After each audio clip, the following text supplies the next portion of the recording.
বর্ষার শেষ পর্বেও লঙ্গাই নদীর চোখ রাঙানি। হঠাৎ নদী বাঁধ ভাঙন নীলামবাজারের নয়াগ্রাম বিদ্যানগরে। নদী বাঁধ ভাঙনে বৃহত্তর জনপদে আতঙ্ক ছড়িয়েছে। খবর পেয়ে বিপর্যস্ত নদী বাঁধ পরিদর্শন করে শীঘ্রই সংস্কারের ব্যবস্থা গ্রহণের আশ্বাস দিয়েছেন স্থানীয় বিধায়ক সিদ্দিক আহমদ। আতঙ্কগ্রস্ত নাগরিকদের পাশে থাকার বার্তা দিলেন রাজ্যিক মহিলা কমিশনের সদস্যা শিপ্রা গনো।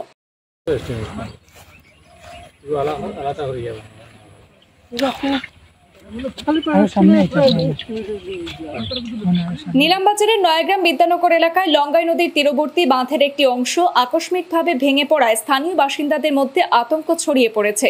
খবর পেয়ে আজ নদী বাঁধ সরজমিন পরিদর্শন করেন দক্ষিণ করিমগঞ্জের বিধায়ক সিদ্দিক আহমদ এবং রাজ্যিক মহিলা কমিশনের সদস্যা শিপ্রা গনো।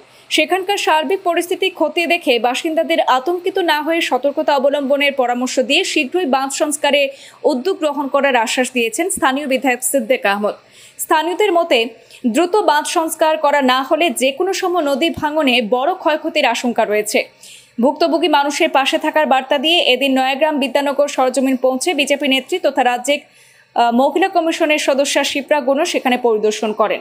আজকে আমরা আমার বিজেপির মহিলা নেত্রী আমার আসাম মহিলা কমিশনের মেম্বার শিপ্রা গনো মহাশয়া, আমি বিধায়ক দক্ষিণ করিমগঞ্জ, আমার এখানে সুজিত মল্লিক, এখানে আমার ওয়ার্ড মেম্বার সহ আমরা সবাই এসেছি।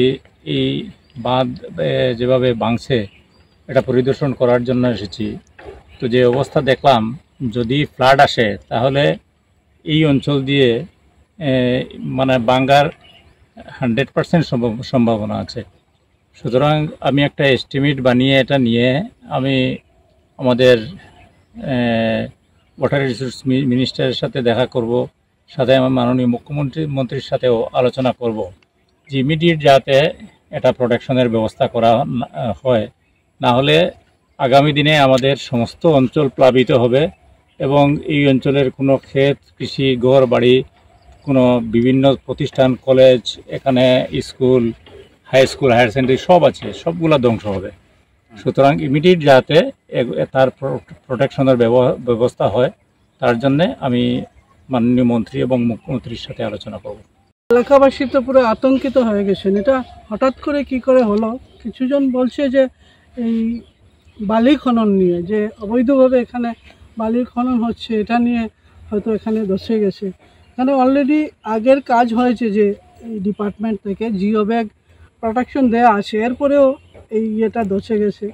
যার জন্য এই এলাকার মানুষ, বিধায়ক মহাশয় বলেছেন যে পুরো এলাকাবাসী এটা নিয়ে একটা আগামী যদি ফ্লাডের সময়ে খুব দুর্ভোগের সম্মুখীন হতে হবে। তাই আগের থেকে যদি এটা একটা প্রোটেকশন না হয় তাহলে খুব ভয়ঙ্কর পরিস্থিতি হবে আগামী দিনে। যার জন্য বিধায়ক মহাশয় বলেছেন উনি মন্ত্রীর সঙ্গে বা মুখ্যমন্ত্রীর সঙ্গে কথা বলে এটা একটা প্রোটেকশন করতে হবে।